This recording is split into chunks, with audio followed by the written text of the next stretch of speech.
El asunto de Dios para Loret es muy importante, tanto si es un Dios prehispánico como si es un Dios posthispánico, ¿no?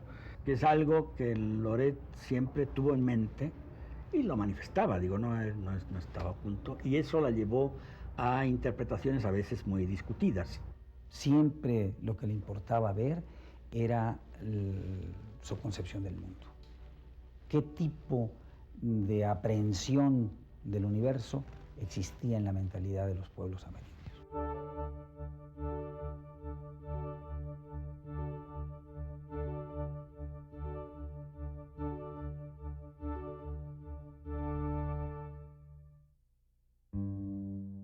Loret Sejourné no se llamaba Loret Sejourné, se llamaba Laura Bianchi, y era de origen italiano. Ella hablaba muy poco de sus años de joven antes de llegar a México. Su primer marido se apellidaba Sejourné, era un señor francés al que ella rechazó precisamente cuando la connivencia del gobierno francés con Hitler. Supe, por ejemplo, que ella había sido editora de cine, ¿no? Ella trabajó con Jean Cocteau, ¿no? En algunos films. Era una gente que le gustaba mucho el cine, fue su trabajo que hizo en Francia. Estaba, digamos, en una actuación subterránea y ahí conoció, por ejemplo, a Victor Serge, que fue su segundo marido, ¿no? La guerra, los nazis avanzaban en toda Europa y ellos tuvieron que salir también de Europa rumbo a América. Inclusive cuando llega a México también, por ahí alguna vez vi una película de los años 40 donde viene ella como editora, ¿no? de cine. Aquí murió en 1948 Victor Serge. Eso fue para ella un dolor muy grande.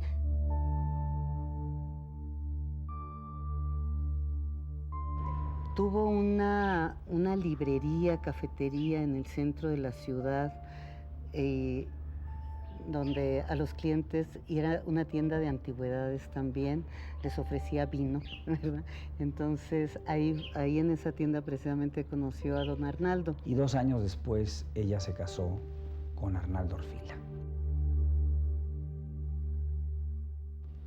Desde su llegada al país empezó a interesarse por las culturas vivas, no solamente por la cultura mesoamericana anterior a la llegada de los españoles, sino también por los pueblos vivos. Sufrió tanto en sus primeros años cuando llegó a México que lo que quiso fue explicarse este país, ¿no? ¿Qué pasaba? Entonces decidió estudiar arqueología. En la Escuela Nacional de Antropología e Historia, en donde hizo su carrera. O sea, una mujer madura ya, formada con todo el bagaje de la cultura francesa, con todo el rigor de la cultura francesa, que se enamora de nuestro país y decide quedarse en él.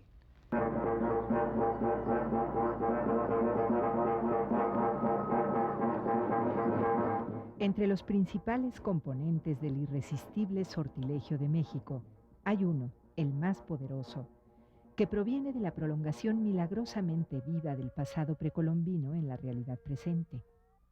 En ese pasado puede seguirse el desarrollo interior del hombre, como si se tratara de un individuo único cuya vejez abarcara varios millares de años.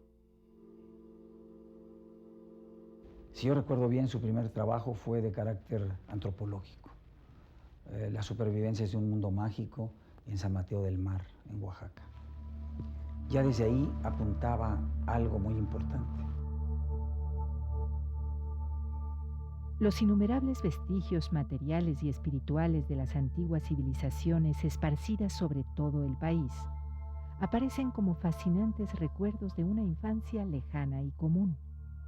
Nada más tentador que esas puertas abiertas sobre un pasado cuyo conocimiento nos permitiría quizá comprendernos mejor y en cuyo camino se tiene la ilusión de poder descubrir la semilla de todo lo humano.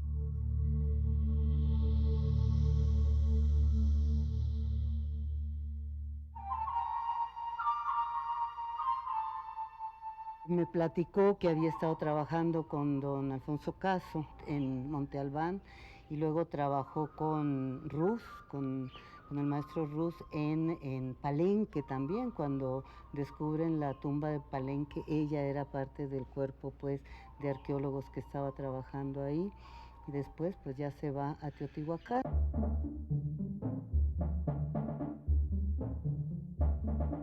Por su súbita emergencia y su vigor creador, Teotihuacán parece concebida en el deslumbramiento de esta revelación exaltante, y como en un vasto poema, cada uno de los elementos que la componen forma rigurosamente parte de un todo altamente inspirado.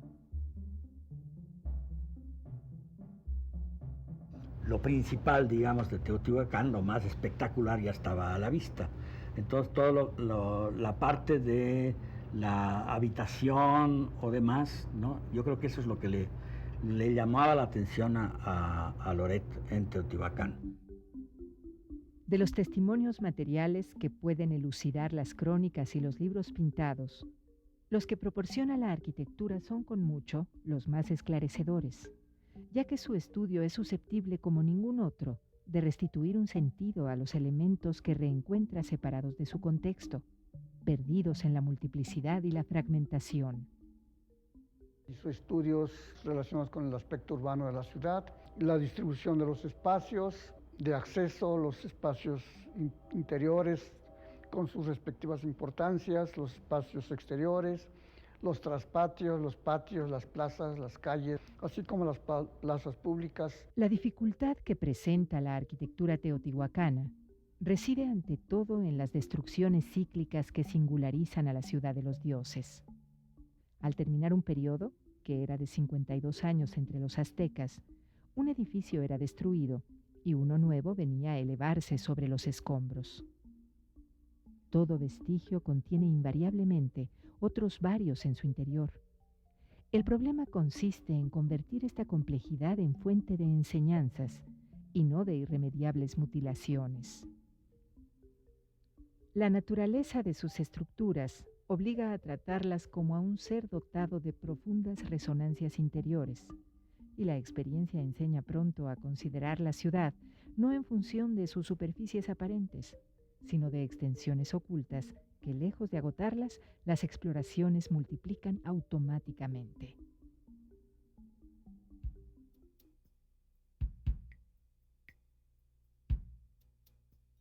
Cuestiones, digamos, como el palacio que encontró en Zacuala. Ella consiguió medios financieros en un banco, no recuerdo el nombre. Y se da cuenta que puede ser algo muy importante. Trabaja mucho con los campesinos, porque era tierra pues que todavía pertenecía a algunos campesinos que tenían dueños. Entonces los convence para que vendan, para que les vendan esas parcelas para poder iniciar ese estudio.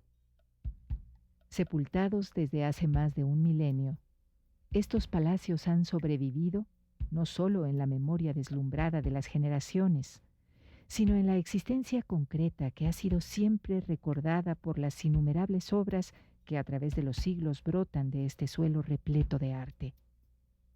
No es desde ayer que los campesinos ven surgir bajo el arado vasos brillantemente coloreados, esculturas en piedra preciosa, paneles de muros ilustrados como bellos libros de imágenes.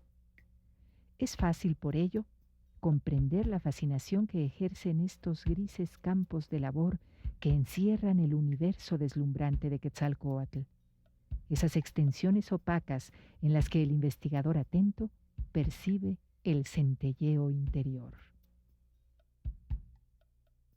Sus resultados de sus investigaciones publicados por el Fondo de Cultura Económica es un palacio en la ciudad de los dioses.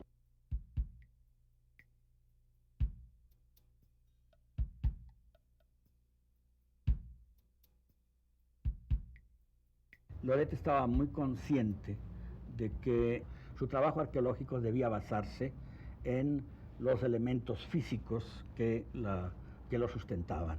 Entonces, sus libros de arqueología de Teotihuacán o del Valle de México, ve uno que constan de una explicación somera acerca del trabajo que hizo en esos sitios, ilustrada profusamente. Verán que los textos sí siguen una caja tipográfica determinada, etcétera, pero que las ilustraciones se salen por todas lados. Su interés siempre fue que las ilustraciones tuvieran el máximo de tamaño posible, es decir, que fueran bien visibles, ¿no?, en la edición del libro.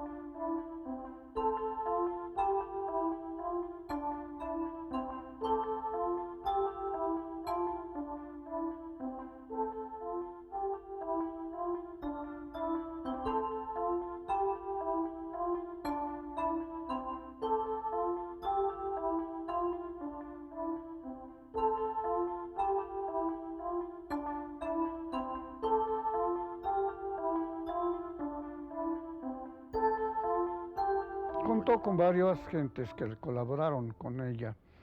Uno de los más importantes fue Abel Mendoza. Don Abel Mendoza fue el que dibujó todos los símbolos, todas las manifestaciones pictóricas. Graciela Salicrup como arquitecta, que ella realizó todos los planos y todo eso de sus obras, y Josefina Oliva, que era una geógrafa, pero que en ese sentido la ayudó más bien en el trabajo de campo. Junto con el reconocimiento o el homenaje a Loret, habría que hacerles un homenaje a estas tres personas.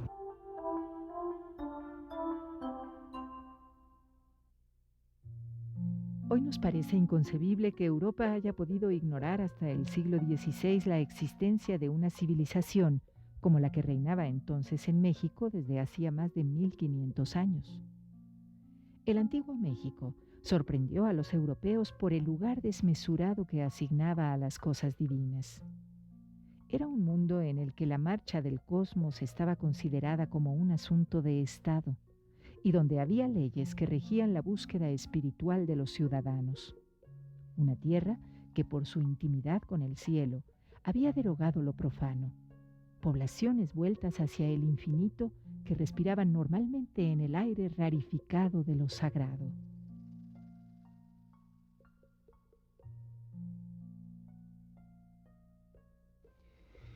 Y sin embargo, en el momento en que empieza a hacer sus investigaciones de carácter antropológico y arqueológico, se inclina, como usted lo dice muy bien, por un orden de ideas de tipo cultural y especialmente simbólico.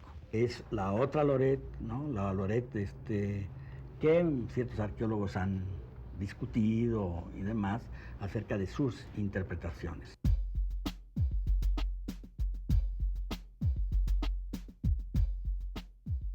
No es tanto el hermetismo de los símbolos lo que nos separa del mundo precolombino, como nuestra profanidad respecto de ellos.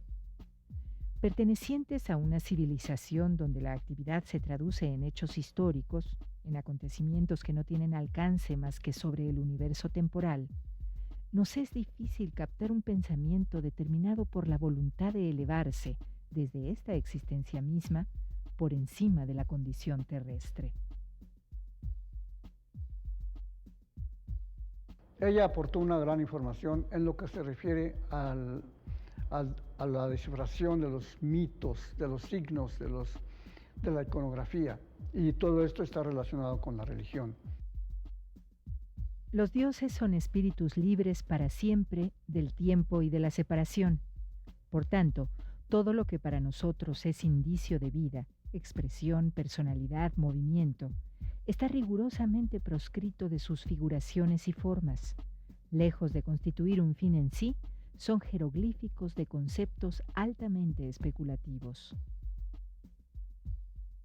Es una pregunta que yo me he hecho mucho, ¿no? Porque decía, bueno, es que Loret, ¿cómo llegó, ¿no?, a toda esta interpretación? Yo creo que era parte de primero de una formación muy rigurosa, ¿no? De un estudio muy riguroso. Retomó a su vez, por supuesto, de las ideas anteriores a ella, como las de don Alfonso Caso. En alguna ocasión me comentaba que un libro que a ella le dolía mucho y que además era el que más tenía referencias de otros autores, era precisamente El pensamiento y religión en el México antiguo. Porque esa era su forma de entender el mundo mítico de los mesoamericanos o de los amerindios, viéndolo en su contexto global.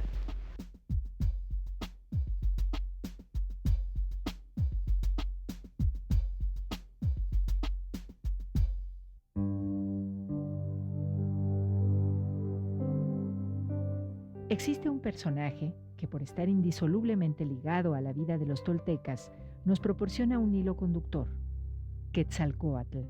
Este lugar se conoce como el Patio Blanco de Atetelco.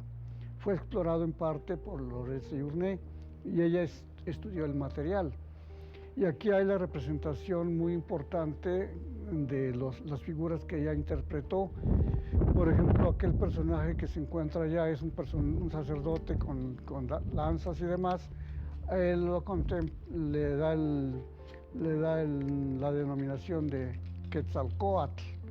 Y un personaje que se encuentra aquí, que es deforme, le da el nombre de Nanahuatzin, que ambos están relacionados con la leyenda del Quinto Sol.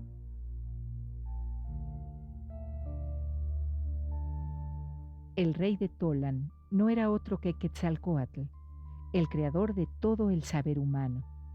Teotihuacán es el primer lugar, y el único durante mucho tiempo, donde se encuentra expresado el culto de Quetzalcóatl. Fue el dios más importante de Teotihuacán, según la señora Seyurné. Y pues ella decía que el dios radicaba en Teotihuacán. Y se decide en congreso, ¿verdad?, o en reunión de arqueólogos, que Tula, Hidalgo, es la capital de los toltecas. Es desconcertante que la mayor parte de los estudiosos que quisieron ver en Tula Xicotitlan la patria de Quetzalcóatl no se hayan preocupado por el hecho de que las imágenes de este dios existían ya en una ciudad cerca de 1000 años más antigua. Pues Teotihuacán se pierde en el tiempo, y entonces la historia toda, hay una confusión de fechas, y cuando toma uno Teotihuacán, Tula, como la capital tolteca, entonces todo empieza a ordenarse perfectamente, todos los fechamientos empiezan a ordenarse. Eso era hasta mi muy corto entender lo que ella sostenía. Como Quetzalcóatl enseña que la grandeza humana reside en la conciencia de un orden superior, su efigie no puede ser otra que el símbolo de esta verdad, y las plumas de la serpiente que lo representan deben hablarnos del espíritu que permite al hombre cuyo cuerpo como reptil se arrastra en el polvo, conocer la alegría sobrehumana de la creación, constituyendo así un canto a la soberana libertad interior. El Quetzalcóatl es entonces el signo que contiene la revelación del origen celeste de lo humano. El espíritu de Quetzalcóatl, ¿no?, a ella la inundaba y la llenaba y le había dado muchísimas vivencias espirituales, ¿no? O sea, ella era una gente de una gran espiritualidad, ¿no?, con ser marxista, con ser una gente materialista, del materialismo histórico, pero tenía un potencial espiritual muy, muy grande. Quisiéramos solamente que se sepa que no ha sido con ligereza como nos hemos convencido de que difícilmente existirá un poema más deslumbrante de vida interior y más puro en forma que el que inspiró el mensaje de Quetzalcóatl. Y ella decía, pues es que no hay en el mundo, yo no encuentro esta expresión de una espiritualidad tan grande como es la espiritualidad de los pueblos antiguos, pero que se concreta en un humanismo, en el humanismo, porque Teotihuacán es el único mito de la fundación, donde todos los dioses se inmolan para que surja el hombre.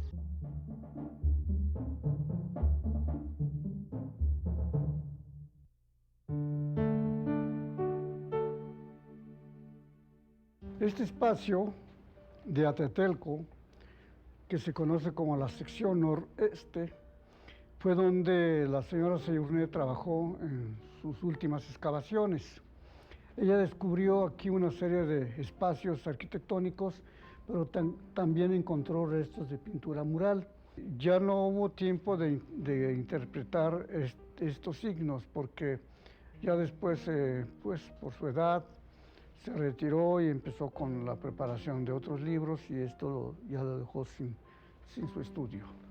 Loret, a pesar de su enfermedad, Loret, a pesar de su avanzada edad, a pesar de su aislamiento, nunca dejó de trabajar en aquellos temas que le interesaron.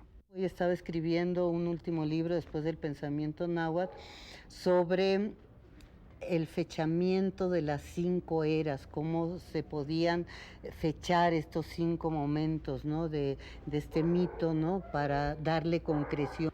Y nos dejó un trabajo inconcluso en forma de manuscrito, quizás con ciertas lagunas, no suficientemente bien estructurado porque ya no le dio tiempo de terminarlo, y desde luego, como todas sus obras, escrita en francés. Yo lo empecé a traducir casi página por página que me iba pasando ella, con grandes esfuerzos. Lo vamos a publicar. Se llama La cosmogonía mesoamericana, el libro.